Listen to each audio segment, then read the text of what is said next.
This week, Congress passed a bill in surprisingly bipartisan fashion to extend the payroll tax cut and unemployment benefits. But in this election year, was that legislative breakthrough as good as it gets for 2012? Joining us now to discuss what more, if anything, will get done on Capitol Hill is Republican House Majority Leader Eric Cantor. And Congressman, welcome back to Fox News Sunday. Chris, good to be here. Let's start with the latest polls. In a survey this week, 50% approve of the job the president is doing, while 43% disapprove. Meanwhile, same poll, 10% approve of the job Congress is doing, while 82% disapprove. Has President Obama outmaneuvered congressional Republicans? Well, Chris, first of all, I think no one is satisfied by the direction of the economy right now. They want to see more growth. People want to see more job opportunities. And I think it's that frustration that's sort of focused on the fact that Congress doesn't seem to be able to get enough done as far as what people are expecting. And I think it's that frustration that underlies these kind of poll numbers. And if you look to see what it is that we've been trying to do, we really came to this town a year ago in the new majority and said, you know, we want to try and change the way Washington works. Much of the discussion has been around taxes and spending. I think most Americans get we spend too much money in this town, and we're trying to get a handle on that. But every time we even ask Harry Reid or the president to go along with us, you know, Harry Reid, the Senate Democratic Majority Leader. Right. Every time we want to cut a dime of spending, we are rejected because they don't want to cut spending. And every time we advance a pro-growth type measure, you know, there is some excuse as to why the Senate can't take it up. So again, I don't blame the American people for the frustration. We are trying to go and find those opportunities for us to work together. Okay. We talked about the fact on Friday the House passed this extension of the payroll tax cut that so many of you opposed just a couple of months ago in December. You don't pay, you still don't, in the bill that you had, you still don't pay the $93 billion cost of extending the payroll tax cut. You pay for some of the other elements. You just add the $93 billion to the deficit. A lot of your members doubt that it will help the economy, and also note the fact that it takes money away from the Social Security Trust Fund. Didn't you cave to the president because basically he's got the political high ground? Well, first of all, Chris, I don't think we're ever the party that wants to see taxes going up on anybody. And at the end of the day, the Republican caucus opposed this measure in December. We supported a year-long extension of the payroll tax holiday to make sure that people would not have their taxes raised when they're out there trying to make it through the month. What we would like to have seen is we would like to have seen it done in a way that we could actually reduce spending while at the same time affording this tax relief. But you didn't, again, up to $100 million. And again, every time we tried to advance that, Harry Reid and the Senate and the president, they just want to play politics. So why'd you agree? Well, again, at the end of the day, I don't think it's a good idea to allow taxes to go up on working people. Basically, a payroll tax says we're going to increase taxes on everybody who has a job. I don't think that that's what we need to do. All right. Looking forward, just before New Year's, a White House spokesman said this about the president's relationship with Congress in 2012. Take a look. In terms of essential must-do items, the payroll tax cut extension is the last one. Congressman, are you done legislating for 2012? You know, I'm disappointed to hear the White House say that because I do think there's a window of opportunity for us to get something done. And if we can take advantage of the need for growth in this economy, we could all work together. And there's two things that we're going to be taking up within the next several weeks that I think all of us can agree on. One is a bill that we're calling the Jobs Act. It's called Jumpstart Our Business Startups, which essentially is going to be a package of measures that has a lot of bipartisan support. These are things that the president and his Jobs Council advocated. Steve Case, the former AOL chairman and founder, participated, oversaw the work of that. So briefly, what would it do? Well, what it does is it speaks to small business growth, and it says we have to afford access for more financing for small businesses. We need to address the regulatory burden that small businesses are facing so we can see them start up again. I mean, Chris, the truth is, over the last 3 years, there's been a 23% decline in small business startups. which is indicative when you look at the job growth numbers. We know small business is a job growth engine in this country. This package represents the first opportunity for us post the payroll tax holiday extension for us to work together in a bipartisan manner and get something done. You're also talking about a 20% cut in small business taxes? That's the next measure that I'm hopeful we can get some bipartisan agreement on. We'll be bringing forward a bill that provides a 20% tax cut for small businesses. Again, knowing full well that small businesses create more than 60% of the jobs in this country.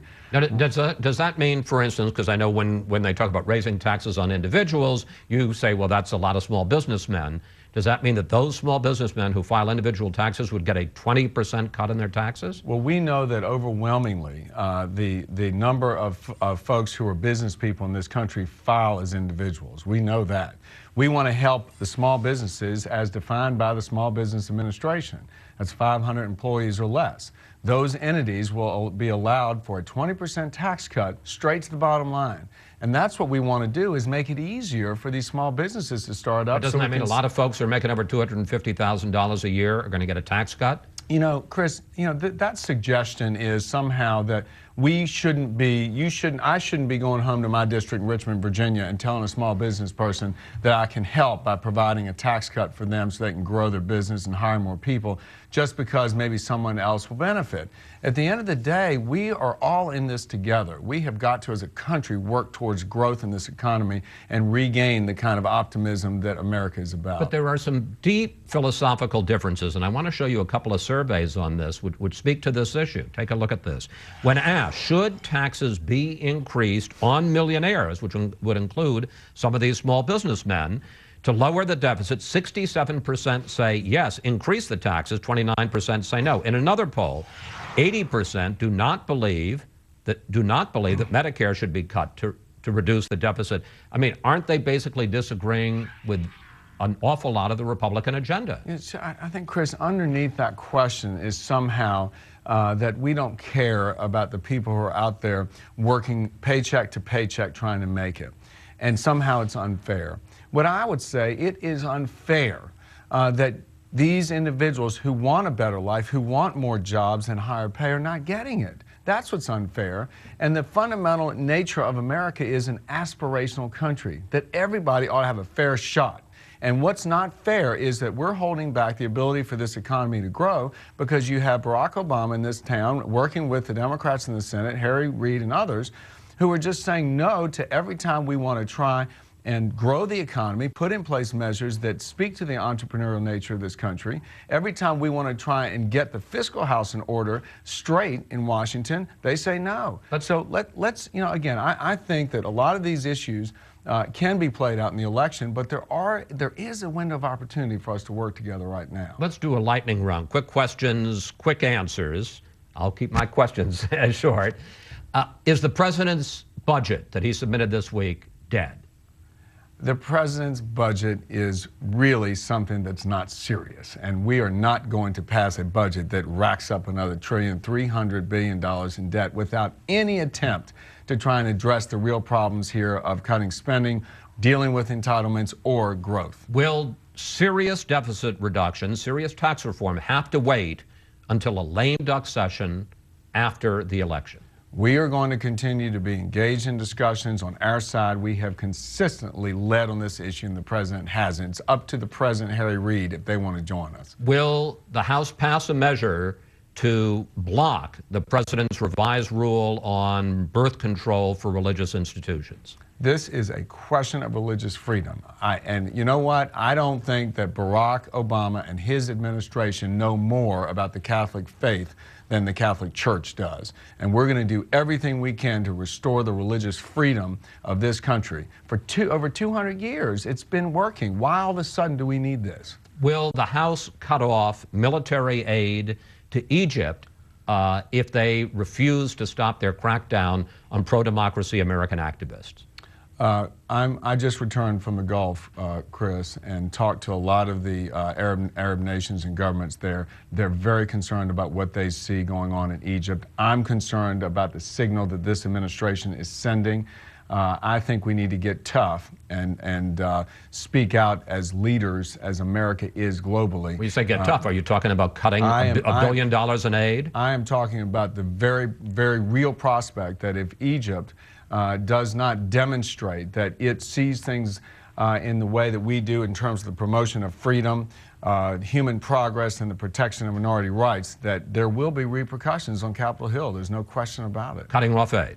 There is certainly that discussion is alive. Chris, I'm not going to say right now because we'll have to get into the details of what the commitments of the Egyptian government is going to be. But let's not mistake the fact that you've got a very radical shift in Egypt right now going on in terms of a government that could be maybe not as friendly to U.S. interests. Democratic Congresswoman Maxine Waters had some choice words for you this week. Take a look. I saw pictures of Boehner and Cantor on our screens. These are demons. These are legislators who are destroying this country. So much for civility. Your reaction? Again, those kind of words obviously are not very helpful, but what I could tell you, Chris, is that's evidence again that any time that we try and put forward pro-growth measures or measures to try and get the budget under control, that's what happens. Individuals on the other side just take off in a personal attack that has nothing to do with the debate, but just to make politics. And finally, I got 30 seconds left. Are you worried that the Republican presidential candidates are so negative, are bashing each other so much that they're weakening the entire field and making it easier for Barack Obama to win re-election? You know, Chris, I think that the debate ongoing in our primary is really one of a debate versus Barack Obama. It's about our vision and who can best translate, articulate our vision of the direction of this country versus Barack Obama. So you're not troubled by the negativity against each other? No, and you know what, Chris? You know, it's still February. If you look to see where the Democrats were in their primary in 08, you know, Hillary Clinton and Barack Obama were at it well through June. And so this is the nature of our system. I believe we ought to be sticking to substance and the policy difference we have with this president. Congressman Cantor, we want to thank you for coming in. It's always a pleasure to talk with you, sir. Thank you, Chris. Please come back. Thanks.